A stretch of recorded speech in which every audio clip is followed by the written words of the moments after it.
Boa tarde, eu sou Pedro Matzenbacher e com o auxílio do meu professor orientador, o Guilherme Henrique Fiorotti, eu desenvolvi o meu trabalho de conclusão de curso, que é o estudo do efeito da razão de bloqueio nas propriedades de um escoamento confinado sobre um cilindro através do método de Lattice-Boltzmann. Então, os objetivos desse trabalho são entender a influência do confinamento nas propriedades dinâmicas do escoamento. E isso vai ser feito analisando uma série de parâmetros, como os coeficientes de sustentação e arrasto, e também o número de Strouhal. Depois, pegar esses coeficientes que eu consegui simulando e extrapolar os resultados obtidos para uma maior variedade de razões de confinamento, uma vez que eu vou simular um número finito de razões de confinamento. E depois, ainda por cima, promover o conhecimento de novos métodos numéricos para a resolução de problemas de dinâmica de fluidos, uma vez que esse trabalho utilizou o método de Lattice-Boltzmann, que é um método de simulação numérica relativamente novo quando comparado com outros métodos mais tradicionais, como elementos finitos e volumes finitos. O parâmetro que determina a configuração de regime de escoamento através de um cilindro é o número de Reynolds, e nesse trabalho nós vamos estudar dois regimes diferentes. O primeiro deles é o regime permanente, onde há formação de vórtices atrás do cilindro, e o segundo é o regime periódico de desprendimento de vórtice. Os coeficientes de arrasto e de sustentação são obtidos decompondo o vetor força atuando sobre o cilindro em duas componentes. A primeira componente é tangente ao sentido do escoamento livre e é utilizada para calcular o coeficiente de arrasto.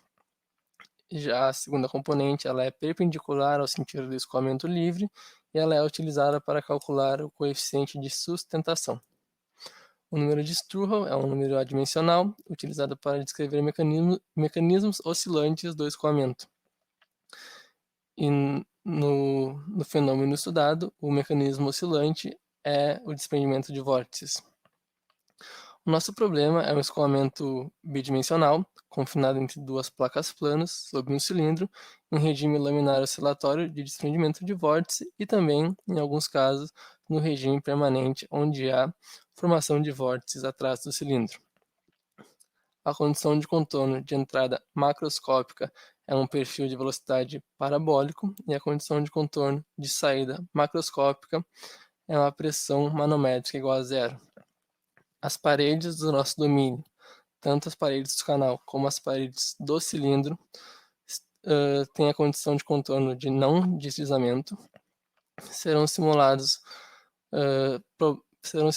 casos com Reynolds de 20, 40, 60, 75, 90 e 100 para razões de confinamento de 0,4, 0,5 e 0,6.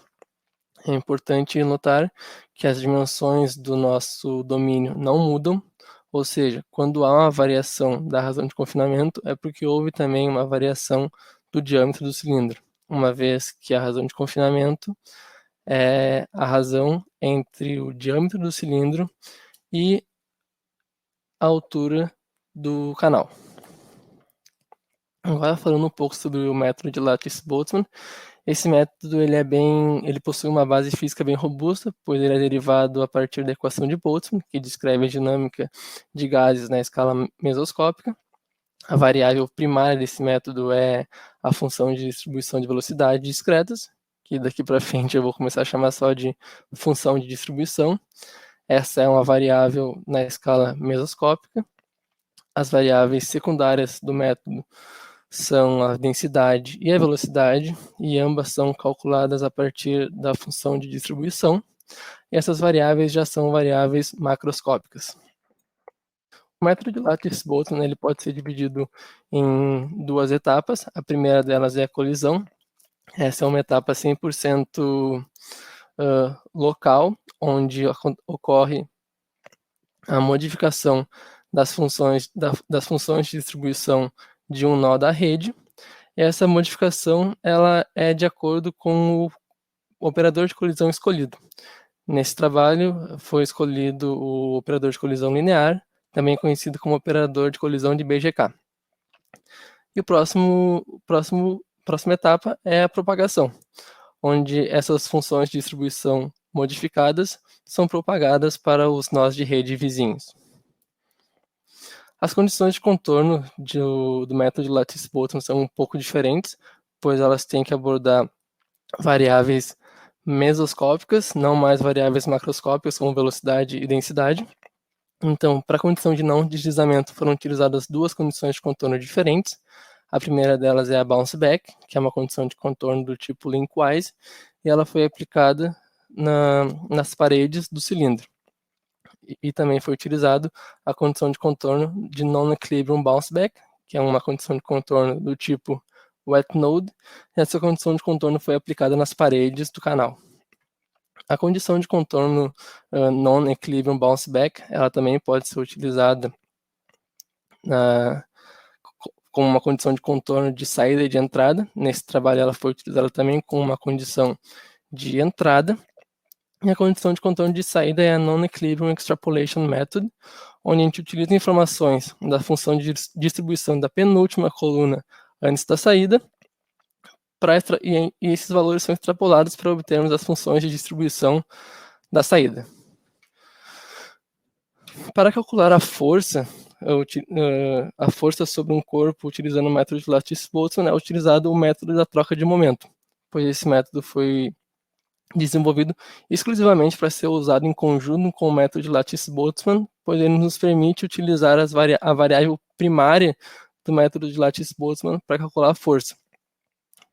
Isso é importante, pois as abordagens mais comuns utilizam variáveis como pressão e velocidade para calcular a força, e isso não é uma boa ideia quando se utiliza o método de Lattice-Boltzmann, pois essas variáveis são variáveis secundárias, e elas já estão carregadas com erro de arredondamento. Então, qualquer outro tipo de operação que tu faz com elas, uma integração ou derivar elas, tu pode estar amplificando esse erro de arredondamento. Também foi feito um estudo de malha para garantir que a malha que está sendo utilizada é refinada o suficiente para garantir a validade dos resultados, e dessa maneira foi simulado um escoamento tipo Azoi, com número de Reynolds igual a 100, e ele foi simulado com 4 malhas diferentes. O parâmetro que foi estudado para esse estudo de malha é o erro relativo entre as velocidades máximas de entrada e de saída, pois a velocidade máxima de entrada é uma condição imposta por uma condição de contorno, e a velocidade máxima de saída ela é calculada. E chegou-se à conclusão que a configuração de malha número 4 é refinada o suficiente para garantir a independência de seus resultados. Para a validação do código, foram simulados os comandos tipo Azoi com Reynolds igual a 1, 20, 50 e 100, e os resultados obtidos com as simulações foram confrontados com os resultados analíticos, ou seja, foram comparados os valores de velocidade de entrada com os valores de velocidade de saída. E percebeu-se que o erro relativo ele aumenta linearmente com o aumento do número de Reynolds, e o erro relativo para o caso de Reynolds igual a 100 ficou aproximadamente 1,5 vezes 10 na menos 3. Então, considera-se que o código foi implementado de maneira satisfatória e a validade dos resultados obtidos com ele é garantida.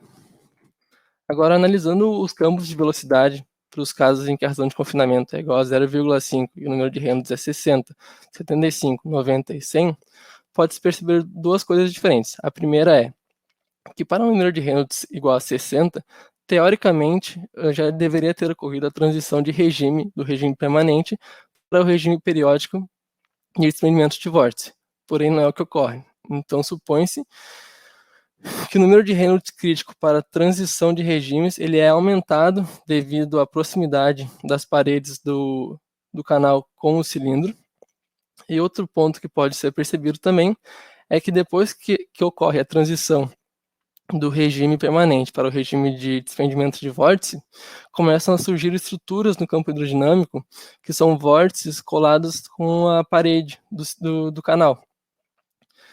E essas estruturas elas aparecem justamente por essa proximidade do cilindro com as paredes do canal, pois em situações em que a razão de confinamento tende a zero, essas estruturas não aparecem. Percebe-se que a razão entre a velocidade de entrada e a máxima velocidade de escoamento ao atravessar a região de estrangulamento em torno do cilindro diminui quanto maior a razão de confinamento, apontando um aumento significativo da velocidade máxima na região de estrangulamento devido ao aumento da razão de confinamento. Percebe-se ainda que o aumento do número de Reynolds acentua a influência da razão de confinamento na velocidade máxima, na região de estrangulamento. O primeiro aspecto que pode ser observado é que o confinamento do escoamento resulta em um acréscimo no coeficiente de arrasto, o que já era esperado, uma vez que o confinamento do escoamento implica em uma maior aceleração do escoamento livre. Além disso, também pode ser notado que os efeitos do confinamento são mais acentuados em números de Reynolds mais baixos, uma vez que os coeficientes de arrasto para números de Reynolds de 20 variam por um fator de 2,5 para as razões de 0,6 e 0,4, enquanto para os números de Reynolds de 90 variam por um fator de 2. Percebe-se também, analisando os coeficientes de sustentação linearizados, que para o mesmo número de Reynolds, nesse caso 90, e razões de confinamento diferentes, percebe-se que tem tu retarda a convergência do coeficiente de sustentação devido ao aumento da razão de confinamento. Além disso, a razão de confinamento afeta o número de Strouhal de maneira que aumenta ele. Isso pode ser explicado pelo aumento da velocidade de escoamento livre. Porque para o número de Reynolds dentro do regime permanente, este aumento de velocidade de escoamento livre devido à razão de confinamento dificulta a transição do regime periódico de desprendimento de vórtice, porém, uma vez que a transição entre os regimes ocorre, o aumento da velocidade de escoamento livre aumenta também a frequência de desprendimento de vórtice.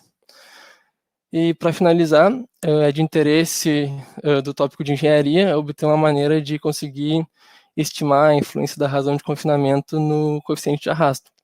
E para isso foram interpolados os valores de coeficiente de arrasto e razão de confinamento que foram obtidos, e dessa maneira foi obtido uma equações de coeficiente de arrasto para um número de Reynolds específico.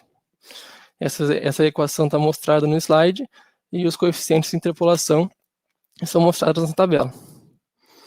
Então, para concluir, o que pode ser levado desse trabalho é que a razão de confinamento tem uma influência nos campos fluidodinâmicos, de maneira que aumenta o coeficiente de arrasto, aumenta o número de Reynolds crítico para a transição de regime, retarda a convergência para o regime de desprendimento de vórtice e aumenta o número de Strouhal. O que fica para trabalhos futuros é que pode ser implementada uma condição de contorno para o cilindro que utilize esquemas de interpolação para conseguir fazer um tracking melhor de onde está a fronteira entre o sólido e fluido, e também estudar a influência da razão de confinamento em cilindros que tenham liberdade de movimento no sentido transversal em relação ao escoamento e também liberdade de rotação. Muito obrigado, e é isso.